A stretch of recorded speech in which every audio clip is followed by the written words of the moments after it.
Alors cette vidéo est une corvée et ça me saoule. Je suis tellement en retard dans la classification de mes archives que il va falloir qu'à un moment donné je me force à faire au moins 5 heures par jour de récupération et de classification parce que là j'ai tout aligné, j'ai tout emplacé en... Bref, passons, je vais pas raconter ma vie totalement pathétique d'archiviste. Je fais cette vidéo parce qu'il est utile a priori. Bon, après ce sera qu'un lien, ça peut sauver des vies. Hein. Bon, la probabilité est quand même très basse qu'un simple réseau social puisse être le vecteur des actions d'un pervers narcissique. Mais je vais quand même rappeler cette notion parce qu'elle est... bon, il se trouve que j'en suis spécialiste, hein, c'est pas de chance. Ça n'a rien à voir avec le reste, ni avec l'islam, ni rien. Voilà, bon. Peu importe, je vais pas dire comment j'ai fait pour en être spécialiste. Cette notion de pervers narcissique, elle pose énormément de problèmes judiciaires et médicaux. Parce que les psychiatres refusent de les classer dans le champ psychiatrique, ça refuse de les considérés comme déments, et les juges refusent de les considérer comme fautifs. Donc, résultat, et je dirais, vous allez voir, c'est assez curieux, on dirait presque qu'il y a une espèce d'onde collective des pervers narcissiques qui les rend même intouchables de ce côté-là, puisque chacun se renvoie la balle. C'est-à-dire que quand un juge a affaire à quelqu'un de pervers narcissique, il va le déclarer responsable, donc pas passible d'une peine de prison pour ses crimes, et quand un psychiatre reçoit le patient, il le libère en disant non, ça n'est pas un problème psychiatrique, c'est un problème législatif, enfin judiciaire. Alors, qu'est-ce qu'un pervers narcissique? Alors, il n'y a pas consensus psychiatrique sur cette question. Les psychiatres refusent, comme je l'ai dit, hein, le psychiatre refuse d'accepter cette notion-là parce qu'elle déshumanise le patient. Tout simplement, c'est aussi con que ça. Le psychiatre refuse qu'il existe des gens qui ne soient pas des humains, mais qui aient des apparences humaines. Or, hélas, c'est la fondatrice Marie-France Hérigoyen, puis il y a eu d'autres travaux depuis, mais c'est elle qui a lancé le truc. Hélas, il se trouve que le pervers narcissique, dans la définition opérationnelle, ne peut être appréhendé que comme ça. Donc qu'est-ce que c'est? C'est quelqu'un qui n'a pas de récepteur empathique. C'est-à-dire que toute la partie de son système neurologique et de son organisme, quoi, qui, chez l'individu normal, est destiné à des fonctions affectives, la sensibilité, l'empathie, mais aimer aussi, hein, aimer, détester, haïr, vouloir être connu, etc., a été remplacé par c'est une anomalie biologique, est remplacé par un système calculatoire.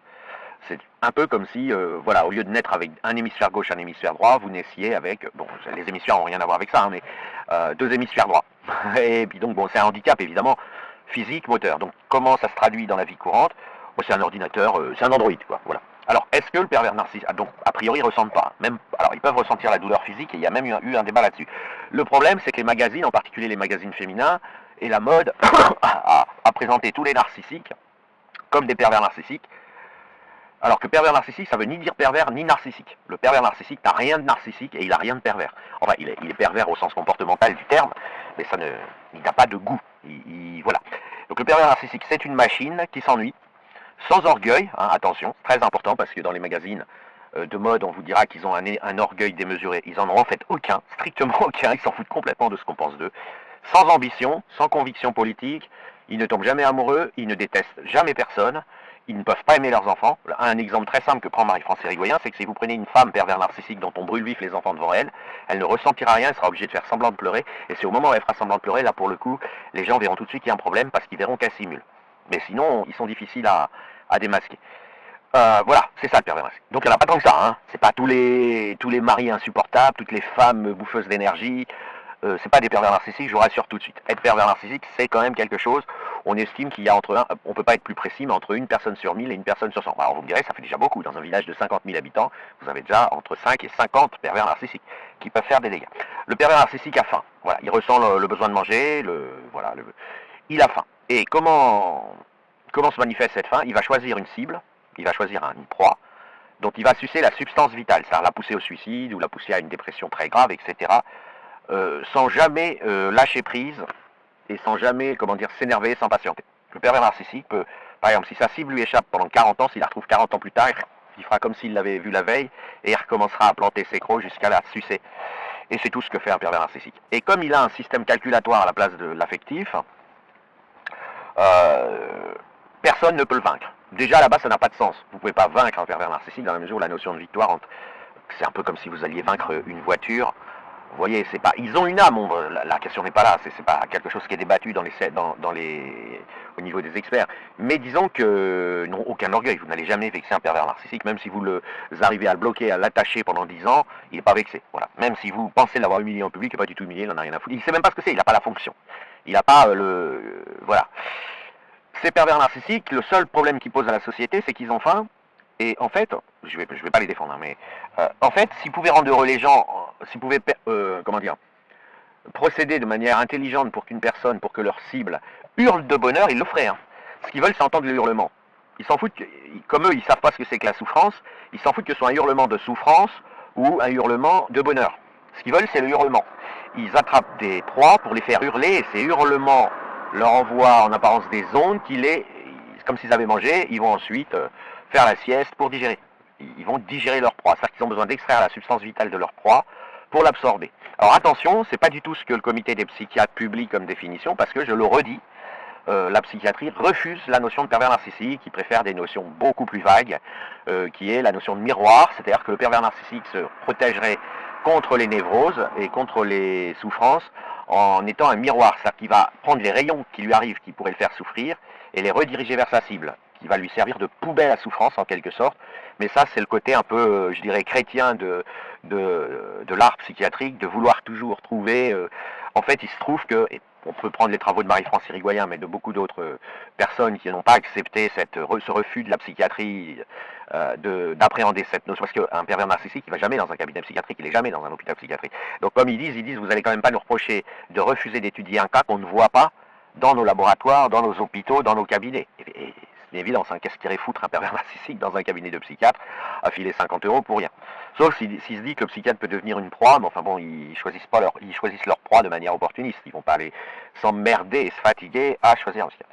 Donc voilà, vous avez, c'est comme ça que ça fonctionne, un pervers narcissique. Donc c'est quelqu'un qui est né en quelque sorte sans vie, hein, c'est un androïde, et qui a besoin de manger, et qui cherche en permanence des cibles.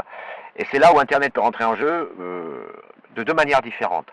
Premièrement, comme terrain pour trouver des cibles, des proies à manger, et donc essayer d'avoir leur adresse pour ensuite rentrer dans une relation longue avec ces personnes pour la consommation, c'est-à-dire les détruire, leur sucer leur substance vitale, avec 3 phases, hein, séduction, emprise, destruction. Ça, je vous invite à googler, ça c'est des choses qui sont bien documentées. Mais vous avez aussi le tromper l'ennui, le pervers narcissique avant tout. Il y a autant de femmes que d'hommes, hein. Dans les deux cas, c'est quelqu'un qui s'ennuie, bien évidemment. Comme il ressent rien, vous l'emmenez au cinéma, il s'en fout. Il fera semblant, il dira le film est bien pas bien, mais il s'en fout. Vous lui parlez de cause politique, il s'en fout, ça l'ennuie. Donc, il a besoin de se fabriquer, si vous voulez, des constances, voilà, je sais pas, ou des constantes, comme on dirait en physique. Et donc Internet peut lui servir à ça. Moi j'ai détecté de temps à autre dans le passé, quand j'étais pas en train d'enquêter sur l'islam, j'ai détecté des pervers narcissiques. Alors ils se lancent et puis avec constance ils mangent sur cette telle thématique qu'ils ont choisi. Ça peut être n'importe quoi, hein. Ça peut être les papillons, l'islam, la religion, la politique. Vous pouvez trouver un pervers narcissique qui va simuler être végétarien pour à la fois se distraire chez les végétariens des réseaux ou aussi bien chercher une cible, parce qu'ils ont besoin, comme le pervers narcissique n'a pas d'intuition, il comprend rien, hein, il fait tout par calcul. Donc c'est comme une espèce d'intelligence artificielle. Donc il a besoin d'habiter le lieu, la zone, pour s'imprégner, au sens mathématique du terme, s'imprégner des paramètres pour pouvoir capturer sa cible sans courir le risque de se faire prendre ou d'être empêché. Quand il n'arrive pas à capturer sa cible, il est simplement frustré au sens de quelqu'un qui a faim, qui pensait qu'il allait manger puis il ne va pas manger, vous voyez. Ils n'ont pas le... voilà. Alors, pourquoi j'ai fait toute cette longue introduction? Parce que Oneman, alias Actugoy, alias Ofour, alias etc., est pervers narcissique. Donc ce n'est pas quelqu'un qui est dangereux autrement qu'en étant pervers narcissique. Il n'est pas musulman, évidemment, enfin il fait semblant, mais il n'est pas. Un pervers narcissique n'est rien du tout, c'est-à-dire qu'il ne peut pas croire à quelque chose, ça ne fait pas partie de son univers, croire, pas croire, etc.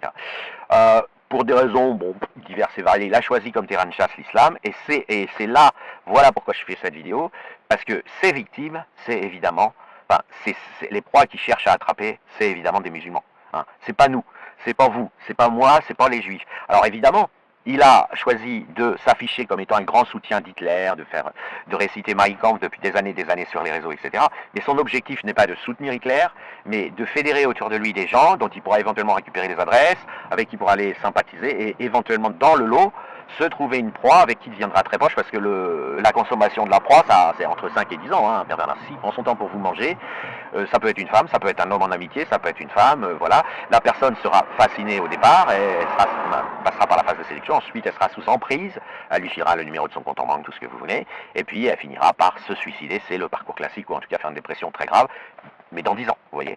Et donc on est sur ça. Alors évidemment, ça se voit quand on connaît le concept, quand on sait que ces trucs-là existent, et les pervers narcissiques ça existe. Mais attention, il y a beaucoup de gens, ils qualifient tellement de gens de pervers narcissiques que dans le lot, les vrais, comme Hahnemann, alias Aktugoy, alias Ofo, etc., ils passent inaperçus dans ce flot de personnes. Là, actuellement, selon toute vraisemblance, il pense qu'il va capturer Zorro, se rapprocher de lui et le détruire dans 5-10 ans. Voilà, il est en train de le capturer. Voilà. Donc voilà, je dis ça parce que, alors j'ai aucune sympathie pour Zorro, hein, mais je dis ça parce que il y a trop de gens qui lui répondent et qui perdent leur temps. Alors évidemment, ils ne sont pas en danger. Enfin, ils sont, entre guillemets, en tout cas pas dans ce processus-là, si vous voulez, il est très peu probable que Hahnemann espère capturer un juif, parce que le schéma est toujours le même, c'est séduction en prise-destruction. Je pense qu'on sera tous d'accord qu'il n'est pas dans la séduction des juifs. Hein. Voilà. Donc ça, c'est juste, il trompe l'ennui en étant nazi du matin au soir, en faisant ses espèces nazis depuis des années, en jouant, en fermant ses comptes, en rouvrant d'autres, etc., avec tous ses fakes. Mais l'objectif pour lui, ce n'est pas... bon, il s'amuse, il est content d'entendre crier des gens. C'est pour ça qu'il dit des trucs bizarres et les gens s'énervent. Vous voyez, il dit ah l'autre jour t'as dit que t'étais nazi. Il a dit ça. Vous voyez, il va rencontrer une personne qu'il a jamais vue et puis il va lui dire ah l'autre jour t'as dit que t'étais nazi. La personne ne va rien comprendre. Quand on ne sait pas que les pervers narcissiques existent et qu'on assiste à ça, on est totalement désemparé. Même quelqu'un qui n'est pas la future proie d'un pervers narcissique est totalement désemparé parce qu'il se dit il va se suicider, mais moi j'ai jamais dit ça, etc. Et puis il va griller des neurones, etc. Alors, toutes les techniques perverses, les pervers narcissiques sont à leur corps défendant, ce sont des profs de perversion totale, parce que des gens qui ne sont pas pervers narcissiques trouvent que c'est une bonne idée de déstabiliser leurs ennemis comme ça, et donc ils peuvent... Mais bon, c'est un truc de pervers narcissique qui n'existerait pas dans la nature humaine. Vous voyez, à la base, la nature humaine, elle va pas... Vous croisez quelqu'un d'inconnu, pourquoi vous allez aller lui dire, ouais, l'autre jour, t'as avoué que... Alors que la personne ne vous connaît pas, elle vous a jamais rencontré, et... ça va rien vous apporter. Alors le pervers narcissique, lui, c'est sa consommation. Il cherche le plat. Donc prenons l'exemple donné, il cherche à capturer Zorro pour en faire sa proie et la manger, mais en attendant, il grignote les cacahuètes, le hors d'œuvre. C'est-à-dire que s'il peut entendre un cri, entendre une personne déstabilisée, c'est comme une cacahuète qui grignote, il sera content. Voilà. Mais à la base, hein, je vous dis, il va forcément chasser sur un terrain, et c'est pour ça que quelqu'un me disait, il est impossible de parler avec ce gars, et un peu, mais la personne qui disait ça, elle disait ça au sens individuel, vous voyez, et c'est pour ça que moi j'ai insisté, il n'y a personne qui n'a jamais parlé avec parce que étant pervers narcissique, vous n'échangez pas, il n'y a pas de possibilité d'échange, c'est quelqu'un qui n'a ni amis, ni... C'est ses proies et c'est tout. Voilà. Et après, ils sont obligés de s'organiser parce que si, admettons, il a déjà consommé 5 personnes, donc 5 dépressions nerveuses ou suicides dans son sillage, au bout d'un moment, les gens peuvent s'en rendre compte. Donc pour eux, c'est très compliqué de rester en liberté. Ils peuvent terminer en prison. Alors souvent, les pervers narcissiques aussi se suicident froidement, hein, pas par désespoir, pas parce qu'ils sont malheureux, mais parce qu'ils se disent merde, il n'y a plus à manger, donc je ne vais pas m'ennuyer plus longtemps, et ils ne s'aiment pas eux-mêmes, ils n'ont pas de... Voilà. Après, vous pouvez avoir des gens, des fois, ils peuvent être à 90% pervers narcissiques, mais vous voyez, c'est comme les gens, les androgynes, les hermaphrodites, etc. C'est toujours un peu... voilà. Mais globalement, vous n'aurez jamais un échange. Ça n'aurait même pas de sens, parce que vous n'avez pas en face de vous autre chose qu'un androïde. Donc imaginez, vous pouvez avoir un échange comme avec une intelligence artificielle, mais une intelligence artificielle, elle est configurée pour vous satisfaire. Un pervers narcissique, il est configuré en quelque sorte pour vous manger, pour essayer d'extraire de vous des manifestations de vice qu'il n'a pas lui, et donc vous entendre crier, l'émerveille, il ne se lassera jamais d'entendre crier ses victimes. Et de la même manière que les gens, ils ont mangé une glace au chocolat il y a 2 jours, mais ils vont en remanger une, comme ils se lassent jamais du chocolat, le pervers narcissique ne se lasse jamais d'entendre crier les gens par des petits mécanismes qu'il va activer. Donc voilà, c'était pour... je pense qu'il faut... Cette vidéo, évidemment, comme toutes les autres, ne fera pas de vue, mais n'hésitez pas à vous la refiler si vous voyez quelqu'un hurler. Et encore une fois, j'insiste bien, son terrain de chasse, c'est les musulmans qu'il va essayer d'attraper. Il tape sur les juifs pour attraper des proies islamiques. Par exemple, je vais donner un exemple complètement bidon au hasard. Peut-être que personne le devine, mais il cherche à attraper Vera pour la manger. Bon, de manière évidente, c'est Zorro. Hein. Je veux dire, il n'y a pas de... Parce qu'on peut, une fois qu'on connaît la notion, il suffit de regarder le temps. Voilà. Moi, ça fait longtemps que j'ai détecté, mais je m'en fous parce que sur les réseaux, je pense que c'est pas l'avenir des pervers narcissiques n'est pas sur les réseaux. C'est pas si simple. En tout cas, pas sur un réseau comme Twitter. Il va aller trouver des proies peut-être plus naïves sur TikTok ou sur YouTube, mais Twitter, les gens arrivent, l'arme à la main, prêts à tirer sur tout ce qui bouge, ils viennent évacuer leur colère de la journée, c'est pas évident de capturer. Après, je connais pas tout, moi, hein, j'étudie l'islam, j'étudie pas le reste. Mais, ouais, voilà, si je dis au hasard, c'est complètement au hasard, peut-être que si ça se trouve, ils cherchent à capturer Vera et que personne ne le voit, puisqu'ils tapent sur les autres et voilà. Bon, ça marche comme ça, voilà. Le processus, c'est ça. Donc, alors, avant de faire cette vidéo, d'abord, j'avais décidé de jamais faire cette vidéo parce que c'était une corvée. Ensuite, j'avais déjà fait une sur la méthodologie publique. Et puis, j'avais reporté parce que j'attendais d'avoir des indices. Bon, là, j'ai eu des indices supplémentaires qui laissent très très peu de doutes. Après, je peux me tromper, hein, voilà, comme c'est simplement que les probabilités maintenant sont très basses, parce que je l'ai entendu parler d'islam, tout simplement, et que là, c'est beaucoup plus difficile pour un pervers narcissique de simuler être musulman. C'est... Enfin, il peut y arriver, ils sont très forts les pervers narcissiques, théoriquement même, la théorie dit qu'ils sont complètement invincibles, alors en un sens indirect, hein, mais qui sont, voilà, il n'y a jamais de victoire, au mieux vous vous en débarrassez, au pire vous restez dans ses griffes, mais voilà, c'est comme une espèce de, je sais plus, peut-être de crabe, vous voyez, où il vous attrape, ou une tique, soit vous en débarrassez, soit, mais il n'y a pas de victoire, quoi, voilà. Et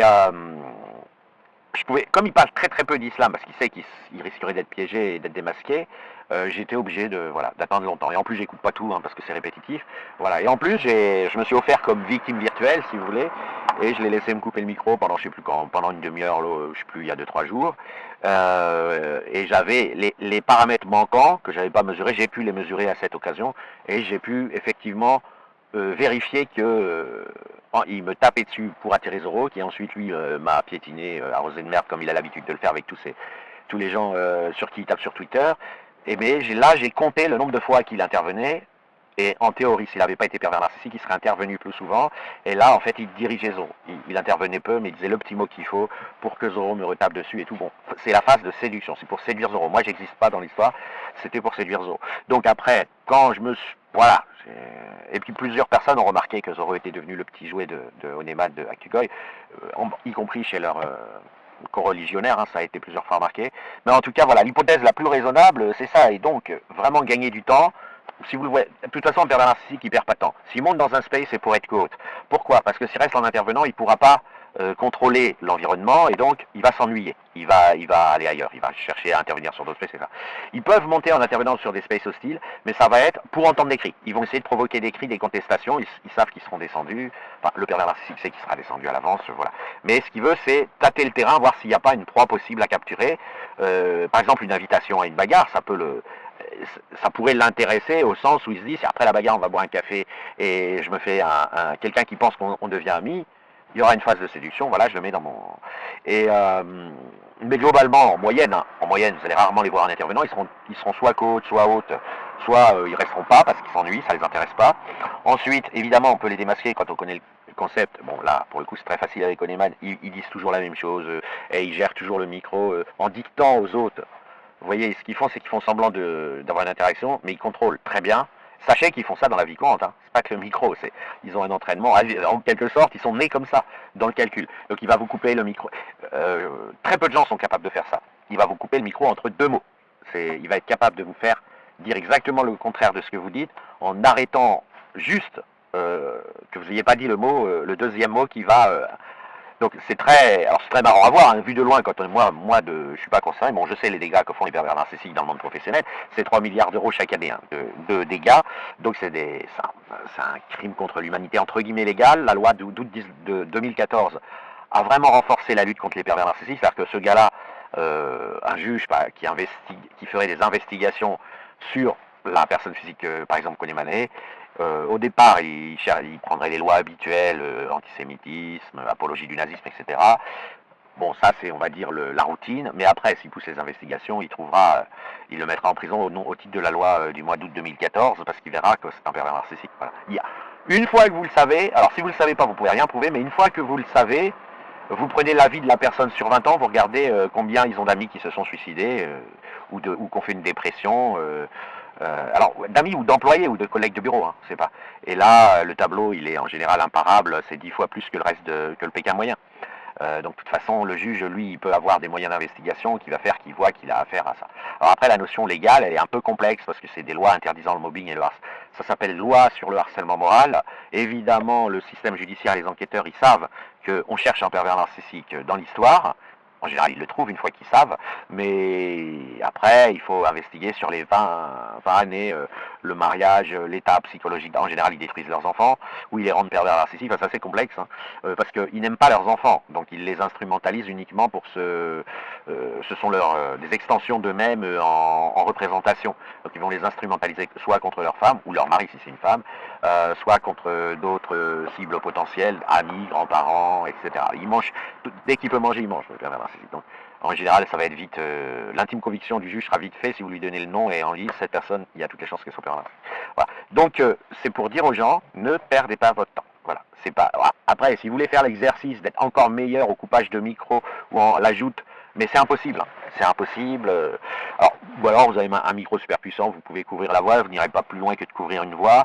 Je vais prendre un exemple assez rigolo. Je commençais une phrase en parlant de solution, donc je m'étais volontairement mis comme cobaye. Hein. Je dis, bon, la solution me fait, tu vas nous proposer une solution finale, vous voyez tout de suite. C'est-à-dire que la capacité à réagir en 1/10 de seconde, elle est typique. Ça n'existe pas chez les gens qui ne sont pas pervers narcissiques. Parce que les gens ont une partie de la pensée qui passe par l'affectif. Et donc, ça prend du temps. C'est comme un liquide qui passe dans une tuyauterie. Vous absorbez le message, vous le faites passer par l'intellect et par l'affectif. Et le temps que ça passe par l'affectif va ralentir. Vous allez donner du sens à ce qui vous est dit. Le pervers narcissique, lui, il ne ressent pas, c'est une machine.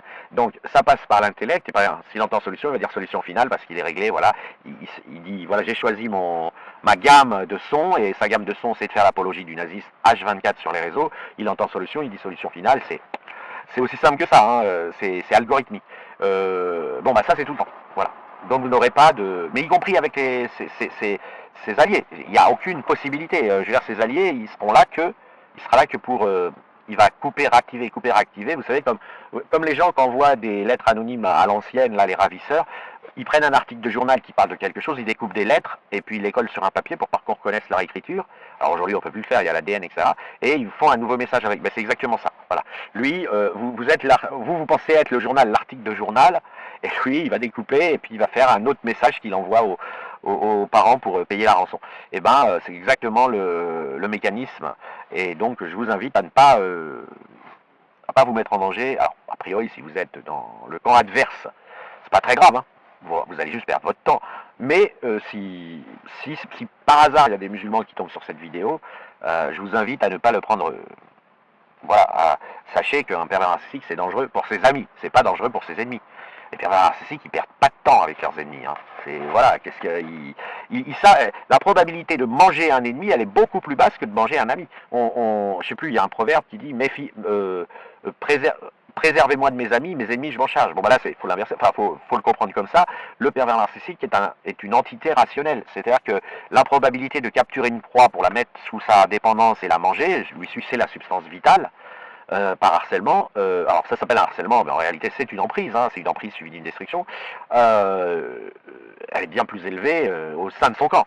Je veux dire, à pas perdre son temps. Donc bien sûr, pour maintenir la machine bien huilée, entraînée, il va essayer de faire crier l'ennemi.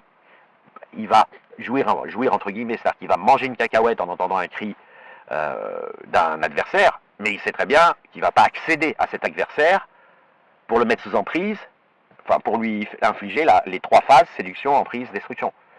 Donc, de toute façon, l'adversaire est moins en danger que l'ami. Donc, je dis à tout le monde, c'est simple, il vient quelque part, vous partez. Quoi. Voilà, puis, vous le bloquez. Moi, il m'a bloqué sur tous mes comptes, donc pas de souci. J'ai même pas eu à le faire. Si j'ai bloqué en retour par sécurité, mais les pervers narcissiques, ils ont un 6e sens pour reconnaître ceux qui les ont démasqués. Donc moi, il sait très bien que j'ai démasqué, c'est une perte de temps.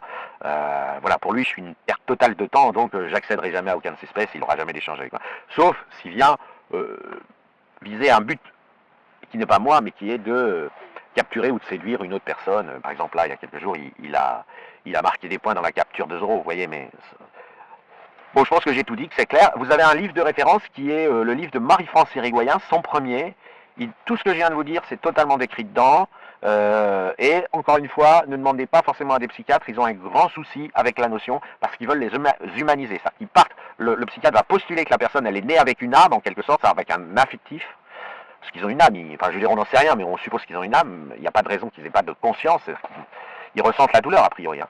Mais ils ne ressentent pas la douleur affective. Ils ne ressentent pas la douleur morale. Ils ne peuvent ressentir que la douleur physique. Mais ils ont mal si vous leur coupez un doigt.